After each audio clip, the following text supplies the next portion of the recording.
কুরবানির ক্ষেত্রে ভাগের যে বিষয়টা, এইটা খুব বড় একটা বিষয় এরকম কিন্তু না, কিন্তু আমাদের সমাজের কৃষ্টি কালচার এমন হয়ে গেছে যে আমরা এটাকে বড় বিষয় বানিয়ে ফেলেছি, এবং কিছু ব্যক্তি স্বার্থের কারণেও আমরা এটাকে বড় বিষয় বানিয়ে ফেলেছি। যে গরুর গোস্তের প্রতি আমাদের যে মায়া এবং মহাব্বত এবং যে ভালোবাসা, এইটা তার একটা বড় কারণ। যেহেতু গরু গোস্ত আমরা খাওয়া পছন্দ করি, আর গরুর দাম বেশি, একাই দেওয়া সম্ভব নয়, ফলত এটা আমাদের দেশে ব্যাপকভাবে প্রচলন হয়ে গেছে যে গরুর গোস্ত খাওয়ার জন্য তো আমাকে ভাগে যাইতেই হবে, কোনো ওয়ে নাই। তো ভাগের যে একদম দলিল নাই সেটাও নয়। তো সকল দৃষ্টিকোণ থেকে এটাই শ্রেষ্ঠ যে আমরা একটি পরিবারের পক্ষ থেকে একটি পূর্ণ প্রাণ আল্লাহ সুবহানাহু ওয়া তাআলার রাস্তায় উৎসর্গ করব। এইটা যে শ্রেষ্ঠ, এটার বিষয়ে আপনি কোনো দ্বিমত পাবেন না। এমনকি আবু হানিফা রাহিমাহুল্লাহ বলছেন, আবু হানিফা রাহিমাহুল্লাহর ফতোয়া, যে নিয়তের মধ্যেও যদি ত্রুটি থাকে, যে 7 জন মিলে ভাগে অংশগ্রহণ করেছে, কোনো একজনের নিয়তে ত্রুটি আছে, তা আবু হানিফা রাহিমাহুল্লাহর মতে সবার কুরবানি বাতিল। ইমাম শাফি ও আহমদ বিন হাম্বল সেটা বলেন, কিন্তু যিনি ভাগে কুরবানির পক্ষে তিনি বলতেছেন সবার কুরবানি বাতিল। আবার কারো যদি ইনকামের মধ্যে কম বেশি থাকে তাহলেও সবার কুরবানি বাতিল, একজনের জন্য সবারটাই বাতিল। কেননা ইমাম আবু হানিফা রাহিমাহুল্লাহ বলেছেন যে কুরবানির ক্ষেত্রে আল আসল হচ্ছে একটা পূর্ণ নফস আল্লাহ সুবহানাহু ওয়া তাআলার রাস্তায় উৎসর্গ করা, একটা পূর্ণ জান আল্লাহ সুবহানাহু ওয়া তাআলার রাস্তায় উৎসর্গ করা। আর ইমাম মালিক বলছেন যে ভাগে চলবে, তবে টাকায় মালিকানায় নয়, নেকিতে ভাগ হতে পারে। এটার ব্যাখ্যা কি? ইমাম মালিকের মতে কেউ যদি টাকায় মালিকানায় ভাগ হয় তো বাতিল, নেকিতে ভাগ দিতে পারে। মানে আমি একক টাকা একটা কুরবানি কিনেছি, কিনে আমি এখন নিয়ত করতেছি যে আমার ছেলে মেয়ে ভাই বোন পিতা মাতা সবার পক্ষ থেকে আল্লাহ সুবহানাহু ওয়া তাআলা এই কুরবানিটা কবুল করুক, তাহলে আমি নেকিতে তাদেরকে ভাগ দিলাম। কিন্তু এই কুরবানিটা ক্রয়ে টাকা মালিকানা একক আমার। ইমাম মালিকের মতে টাকা এবং মালিকানায় যদি ভাগ হয়ে যায় তাহলেও বাতিল। তো রাসূল সাল্লাল্লাহু আলাইহি সাল্লামের যে হাদিসটি দলিল হিসেবে পেশ করা হয় সেটি অত্যন্ত বিশুদ্ধ এবং সহিহ হাদিস। এক সফরে রাসূলুল্লাহ সাল্লাল্লাহু আলাইহি সাল্লাম সাহাবীদের বলছিলেন যে তোমরা উটে 10 জন করে এবং গরুতে 7 জন করে অংশগ্রহণ করো। আল্লাহ সুবহানাহু ওয়া তাআলা পবিত্র কোরআন মাজিদে বলেন, ফাসাল্লি লিরাব্বিকা ওয়ানহার, হে নবী আপনি আপনার প্রতিপালকের জন্য সালাত আদায় করুন এবং আপনার প্রতিপালকের জন্য কুরবানি করুন। আদেশ। আল্লাহ সুবহানাহু ওয়া তাআলা আরও বলেন, কুল ইন্না সালাতি ওয়া নুসুকি ওয়া মাহইয়ায়া ওয়া মামাতি লিল্লাহি রাব্বিল আলামিন। হে নবী আপনি বলে দিন, আমার সালাত, আমার কুরবানি, আমার জীবন, আমার মৃত্যু শুধুমাত্র আল্লাহ সুবহানাহু ওয়া তাআলার জন্যই উৎসর্গীকৃত। তাহলে এখানে যা যা জিনিসগুলোকে গণনা করা হয়েছে সেই গণনার মধ্যে 1 নম্বরে রাখা আছে সালাত, 2 নম্বরে রাখা আছে কুরবানি। ঠিক আছে। কুল ইন্না সলাতি ওয়া নুসুকি, আমাদের সালাত এবং আমাদের কুরবানি। তো সালাত এবং কুরবানি এই দুটাকে একত্রিত করা হয়েছে এই আয়াতের মধ্যে, যে এটা শুধুমাত্র আল্লাহ সুবহানাহু ওয়া তাআলার জন্য। আর এক আয়াতে আল্লাহ সুবহানাহু ওয়া তাআলা বলেন, ওয়ালিকুল্লি উম্মাতিন জাআলনা মানসাকান লিয়াযকুরু ইসমাল্লাহি আলাইহি, প্রত্যেক উম্মতের জন্য আমি কুরবানির ব্যবস্থা করে দিয়েছি। যেটা আমরা আগেই শুরুতে বলেছি যে কুরবানি হিস্ট্রিক্যালি একদম আদম আলাইহিস সালাতু ওয়াস সালাম থেকে শুরু করে উম্মতে মুহাম্মাদি পর্যন্ত কন্টিনিউ আছে। প্রত্যেক উম্মতের জন্য কুরবানি ছিল, ধরন ভিন্ন হতে পারে, সিস্টেম হুকুম হাকাম ভিন্ন হতে পারে, কুরবানি ছিল। তো আল্লাহ বলছেন ওয়ালিকুল্লি উম্মাতিন জাআলনা মানসাকা, প্রত্যেক উম্মতের জন্য আমরা কুরবানি নির্ধারণ করে দিয়েছি, যেন লিয়াযকুরু ইসমাল্লাহ, তারা আল্লাহকে স্মরণ করতে পারে, আলা মা রাযাকাহুম মিন বাহিমাতিল আনআম, আল্লাহ তাদেরকে চতুষ্পদ জন্তু খাওয়ার যে নিয়ামত দান করেছেন সেই নিয়ামতের যেন শুকরিয়া আদায় করতে পারে। ফা ইলাহুকুম ইলাহু ওয়াহিদ, তাদের ইলাহ তোমাদের ইলাহ একজনই। ফালাহু আসলিমু, অতএব তোমরা সেই ইলাহের সামনে আত্মসমর্পণ করো। তাহলে এই আয়াতে কিন্তু আল্লাহ সুবহানাহু ওয়া তাআলা স্পষ্ট করে দিলেন যে প্রত্যেক উম্মতের জন্য কুরবানি নির্ধারিত ছিল। আর কুরবানির পিছনের গোপন রহস্যটা আল্লাহ বলে দিলেন। কেন আল্লাহ কুরবানি নির্ধারণ করেছেন? যেন মানুষ শুকরিয়া আদায় করতে পারে আল্লাহ সুবহানাহু তাআলা মানুষকে যে চতুষ্পদ জন্তু থেকে উপকার গ্রহণের যে নিয়ামত পৃথিবীর মানুষকে দিয়েছেন, চতুষ্পদ জন্তুকে ব্যবহার করে কত ধরনের নিয়ামত মানুষ সংগ্রহ করে। মানুষের গায়ের জামা থেকে শুরু করে, পায়ের জুতা থেকে শুরু করে, তারপরে হচ্ছে কাপড় চোপড় থেকে শুরু করে, গরমের জন্য ব্যবহারের, এগুলো কিন্তু আল্লাহ কোরআনে অন্য আয়াতে বলেছে। গরমের ব্যবহার থেকে শুরু করে, তাদের থেকে দুধ থেকে শুরু করে, তাদের গোস্ত থেকে শুরু করে, প্রত্যেকটা বিষয়ে, তাদেরকে যানবাহন হিসেবে ব্যবহার থেকে শুরু করে, কৃষিকাজে লাগানো থেকে শুরু করে, প্রত্যেকটা বিষয়ের এই চতুষ্পদ জন্তুগুলো পৃথিবীর মানুষের জন্য অসংখ্য অসংখ্য উপকারী। ধরেন কোনো উপকারী যদি বাদ দেন, এখন আপনাদের যদি যানবাহনের উপকারের কথা বলি, তাহলে যানবাহনের উপকারের কথা মনে থাকবে না, বুঝতে পারবেন না যানবাহনের উপকারী আপনাদের কাছে গাড়ি আছে, ঠিক আছে। কিন্তু এতটুকু উপকার কিন্তু আমরা ঠিকই বুঝতে পারতেছি যে হাজার হাজার লক্ষ কোটি মানুষের রিজিক এই অ্যাগ্রো ফার্মিংয়ের উপর নির্ভর করে। যেমন আমাদের পুষ্টি এই চতুষ্পদ জন্তুর সাথে কানেক্টেড, ঠিক এটার উপর ভিত্তি করে লক্ষ কোটি মানুষ তাদের ইনকামের ব্যবস্থা তৈরি করতেছে। ডেইরি ফার্মের মাধ্যমে, গোস্তের মাধ্যমে, পশু লালন পালন করে সেটা বিক্রির মাধ্যমে। তো ঘুরে ফিরে যুগ যতই পরিবর্তন হোক, এগুলোর মূল্য কোনো দিন কমবে না, এগুলোর উপকার কোনো দিন কমবে না, এগুলো থেকে মানুষ উপকার নিতেই থাকবে। তো মানুষ যেগুলো থেকে উপকার নিচ্ছে তার নেয়ামত স্বরূপ, এটার শুকরিয়া স্বরূপ মানুষের উচিত এই কুরবানিতে অংশগ্রহণ করা। কুরবানির হুকুম কি? কুরবানির হুকুম ওয়াজিব না সুন্নাত? আবু হানিফা রাহিমাহুল্লাহ, ইবনে তাইমিয়া রাহিমাহুল্লাহ সহ একদল আলেমের মতে কুরবানি ওয়াজিব, আর অধিকাংশ আলেম ওলামার মতে কুরবানি সুন্নাত। কেন, কিছু কিছু ক্ষেত্রে সাহাবীরাও কুরবানি ছেড়েছেন সক্ষমতা থাকা সত্ত্বেও, এটার প্রমাণ পাওয়া যায়।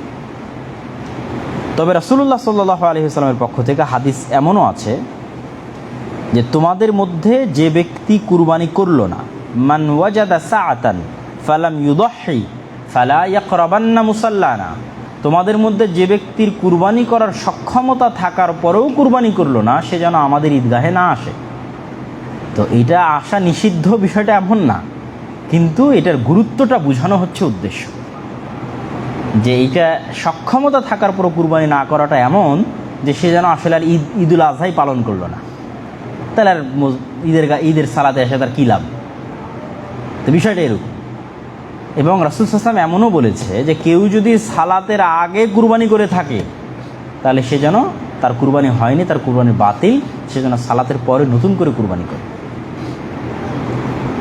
এবং কুরবানির ক্ষেত্রে আমরা তো একটা আয়াত আগেও পড়েছি, আর রাসূলুল্লাহ সাল্লাল্লাহু আলাইহি ওয়াসাল্লাম নিজে সবসময় কুরবানি করার চেষ্টা করতেন, তার নিজের পক্ষ থেকে, তার পরিবারের পক্ষ থেকে। এবং হাদিসে স্পষ্টভাবে তিনি বলেছেন যে প্রত্যেক পরিবারের, বা আমার উম্মতের প্রত্যেক পরিবারের পক্ষ থেকে একটা করে কুরবানি। এবং তিনি তার পরিবারের পক্ষ থেকে 70-এর অধিকও কুরবানি করেছেন, একবারে এক বছরে 70-এর অধিক কুরবানি, যেটা বিদায় হজ্জের সময় রাসূলুল্লাহ সাল্লাল্লাহু আলাইহি ওয়াসাল্লাম। তো সক্ষমতা থাকলে একাধিক কুরবানিও করা যায়, আর সক্ষমতা যতক্ষণ আছে ততক্ষণ অন্তত একটা কুরবানি করা মানুষের জন্য অবশ্যই উচিত। কুরবানির ক্ষেত্রে শর্ত বলতে রাসূলুল্লাহ সাল্লাল্লাহু আলাইহি ওয়াসাল্লামের হাদিসের আলোকে আমরা যদি বলি, তাহলে সারমর্ম যদি বলি, তাহলে চোখের দিক থেকে আল্লাহর জন্য, আল্লাহর সন্তুষ্টির জন্য যে জিনিসটা আমরা কুরবানি করতেছি, সেটা স্বাভাবিকভাবেই সুন্দর, স্বাস্থ্যসম্মত, ভালো জিনিস হওয়া উচিত। দানের ক্ষেত্রে আল্লাহ সবসময় বলেছে যে তোমরা তোমাদের শ্রেষ্ঠ প্রিয় জিনিসটা আল্লাহর রাস্তায় দান করো। তো এটা তো একটা simple common knowledge, common sense থেকে আমরা এটা বুঝতে পারি যে আমরা আল্লাহর রাস্তায় দান করব, তাহলে রোগা, খোড়া, কানা, ঠিক আছে, সেগুলো কেন? অল্প বয়সী, দাঁতে নিয়ে, সেটা কেন? একটা পূর্ণতা, সকল দিক থেকে একটা পূর্ণতার মানদণ্ড নির্ধারণ করা আছে। তো এই যে দাঁতের বিষয়ে যেগুলো বলা হয়, বছরের বিষয়ে যেগুলো বলা হয়, কানা, খোড়া, রোগার বিষয়ে যেগুলো বলা হয়, সেগুলো সবগুলোর সামারি কি? সবগুলোর সামারি হচ্ছে আল্লাহ সুবহানাহু ওয়া তাআলার জন্য যেটা কুরবানি করা হবে, সেটা যেন সব দিক থেকে পূর্ণতার মাত্রায় থাকে। আমি একটা খাসি কুরবানি করি অথবা একটা গরু কুরবানি করি, যেটাই কুরবানি করি না কেন, সেটা তার কোয়ালিটি অনুযায়ী, মানে ওই প্রাণীগুলোর মধ্যে যে কোয়ালিটি আছে, সেই কোয়ালিটিগুলোর অনুযায়ী এই প্রাণীটা একটা কোয়ালিটিফুল প্রাণী হতে হবে। মানদণ্ডের দিক থেকে একটা শ্রেষ্ঠতম প্রাণী হতে হবে, এবং সেই শ্রেষ্ঠতম প্রাণীটা আমরা আল্লাহ সুবহানাহু ওয়া তাআলার রাস্তায় কুরবানি করব।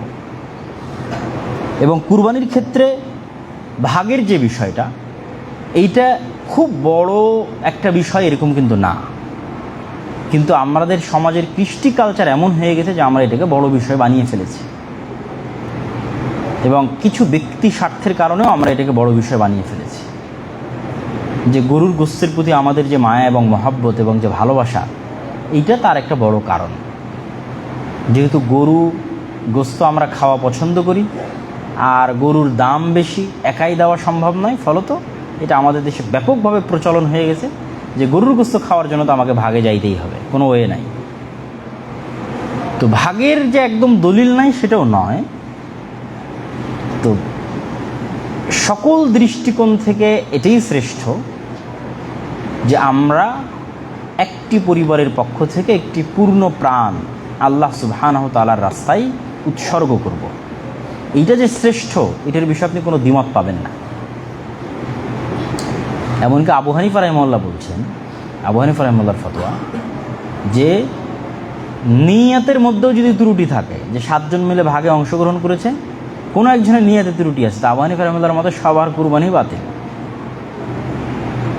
ইমাম শাফি আহমদ বিন হাম্বল সেটা বলেন, কিন্তু যিনি ভাগে কুরবানির পক্ষে তিনি বলতেছেন সবার কুরবানি বাতিল। আবার কারো যদি ইনকামের মধ্যে কম বেশি থাকে তাহলেও সবার কুরবানি বাতিল, একজনের জন্য সবারটাই বাতিল।